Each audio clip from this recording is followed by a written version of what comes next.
svijetu oktanskih sportova, karting slalom jedna je od novih disciplina koja postepeno dobiva na popularnosti.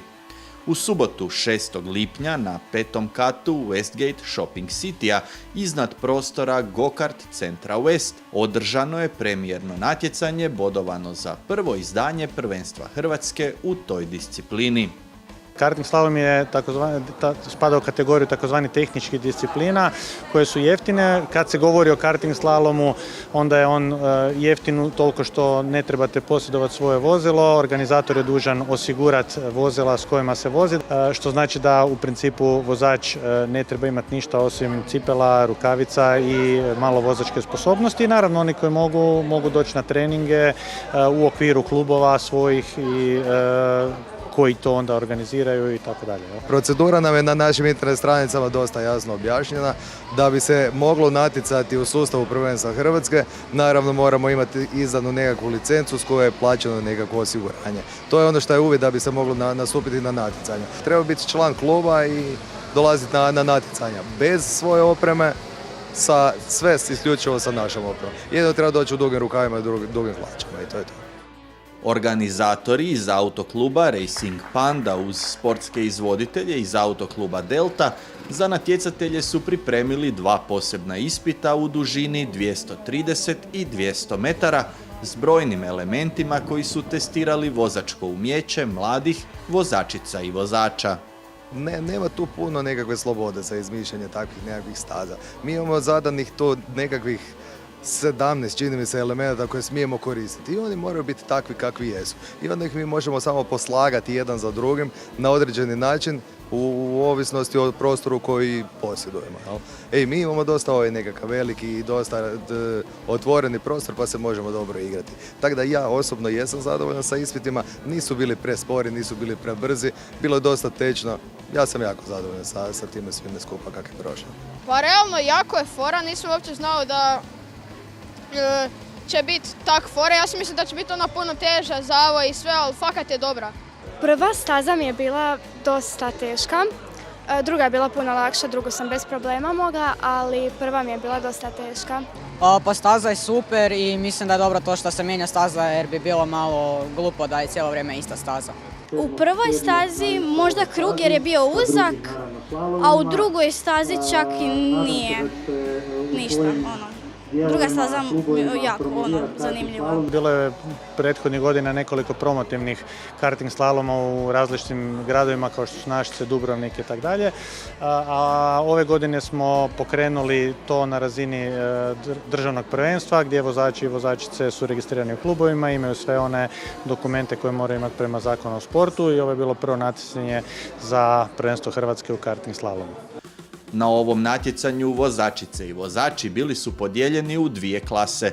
U klasu 1 pripadali su oni rođeni između 2011. i 2014. a u klasu 2 malo stariji natjecatelji 2009. i 2010. godište. Dvoje najbržih u toj klasi ovogodišnjeg prvenstva Hrvatske mogli bismo gledati krajem godine na velikoj pozornici u Valenciji. Druga klasa je klasa koja je formirana u dobnim kategorijama koje nastupaju i na takozvanim FIA Motorsport Games, to jest mogli bi to nazvati olimpijske igre motosporta. Hrvatski autokarting savez je karting slalom između još tri ukupno discipline izabrao kao discipline u kojima će financirati odlazak naših vozača na taj FIA Motorsport Games koji se održava krajem godine u Španjolskoj. U tom starijem društvu među čunjevima se najbolje snašao Thomas Orban-Sauer iz autokluba Pannonija, koji je bio pobjednik dana s ukupnim vremenom 2 minute 10 sekundi i 82 stotinke. Bilo je dobro, bilo je stresno, jako je usko. Trudio sam se, prva staza je bila nešto teža malo, ali uspio sam nekako zadržati prednost, malo manje čunjeva. Drugu vožnju sam išao malo sigurnije, tako da nisam rušio čunje i sa vremenom sam zadovoljan, a u drugoj vožnji mislim da ima malo vremena, ali to je sve dosta riskantno pa nisam htio više. Dolazit ću opet i valjda će biti prvak Hrvatske. Drugo mjesto u klasi 2 zauzeo je Karlo Vurajić, član Racing Panda tima, dok je na trećem mjestu bila najbrža od vozačica Sara Glasovac iz Panonije. Pa danas je bilo super, mislim da sam se dobro plasirao s obzirom na to da mi je ovo prva utrka i bilo je jako napeto, osobito borba za drugo mjesto sa Danielom Bubenom, koji mislim da me ipak pobjedio i sve u svemu mislim da ću i voziti iduću utrku. Osvojila sam PHR za treće mjesto u drugoj klasi i za prvo mjesto u curama u drugoj klasi.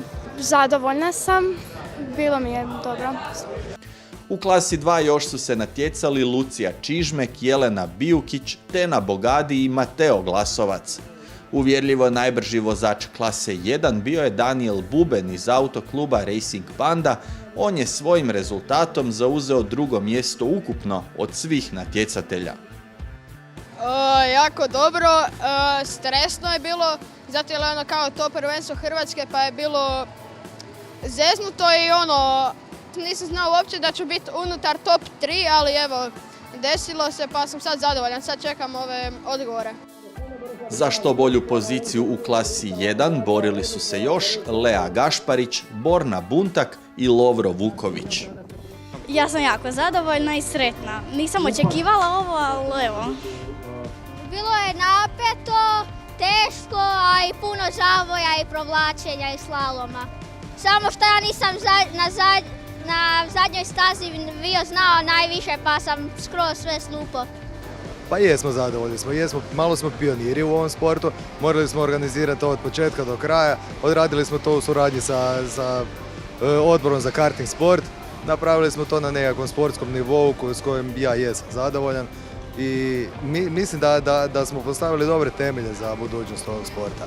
A ovaj sport je opet jako dobar temelj za bilo koje od ostalih automobilističkih sportova. Klinci se počinju baviti zapravo sa automobilizmom bez da moraju imati svoj auto, bez da moraju imati svoju opremu, nego mi posudimo, sve im rentamo i zapravo je jako, jako dobro to sve skupa ispalo. Ove godine prvenstvo Hrvatske će se održati u okviru 4 natjecanja. Sva 4 natjecanja za sada prema kalendaru će biti na ovom objektu ovdje, u Westgateu na 5. katu, pri čemu se svaki put će voziti drugi ispiti, ovi posebni, tako da vozači ne mogu istrenirati. Ovi posebni ispiti nisu objavljeni ranije, tako da se ne daju treniravati.